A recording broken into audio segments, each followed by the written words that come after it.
প্রচণ্ড ভালোবাসার পরেও আপনি যাকে পেলেন না তার জন্য মন খারাপ করা কিংবা আফসোস করা নিশ্চয় বোকামি।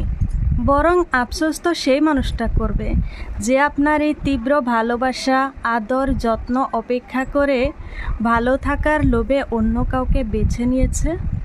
ভালোবাসার মানুষকে মুক্ত করে দিতে হয়, যাতে করে সে অন্তত বুঝতে পারে পৃথিবীতে আর কেউ তাকে ঠিক আপনার মতো করে ভালোবাসে কিনা, বোঝে কিনা।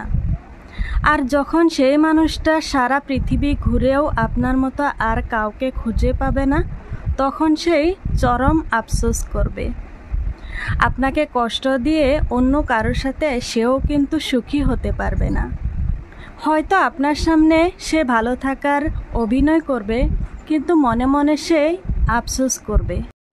পৃথিবীতে সত্যিকারের ভালোবাসা এখন সত্যিই দুর্লভ। আর যে কারো ভালোবাসাকে অবজ্ঞা করলো সে নিজেও কোনো দিন ভালোবাসা পাবে না। কারণ ভালোবাসার মধ্যেই যে প্রকৃত সুখ নিঃশব্দ তা অনেকেই জানে না। যাকে এত ভালোবাসলেন, আদর যত্নে আগলে রাখলেন, সে চলে গেলে কিন্তু মন্দ না। কারণ যে নিজের ভালো না বুঝে আপনাকে তীব্র আঘাত দিয়ে নিজে একটু সুখে থাকার লোভে অন্য কাউকে বেছে নিয়েছে, তার সঙ্গে ভালো থাকার আশা করা যায় না, ভালো থাকা যায়ও না।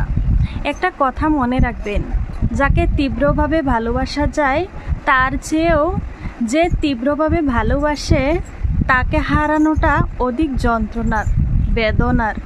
এখন আপনি আপনার ভালোবাসার মানুষকে হারিয়ে যে তীব্র কষ্ট পাচ্ছেন, তিলে তিলে নিজেকে শেষ করে দিচ্ছেন, একটা সময় সেই মানুষটা তার থেকে দ্বিগুণ কষ্ট পাবে।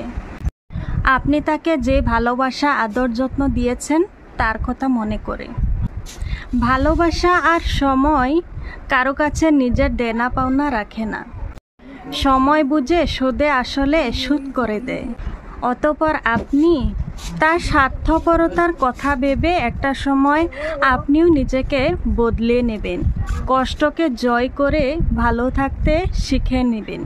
আক্ষেপ আর আফসোস তো সেই মানুষটার জন্য যে আপনার এমন ভালোবাসাকেও মূল্যহীন ভেবে নিজেকে বিলিয়ে দিয়েছে অন্য কারোর কাছে।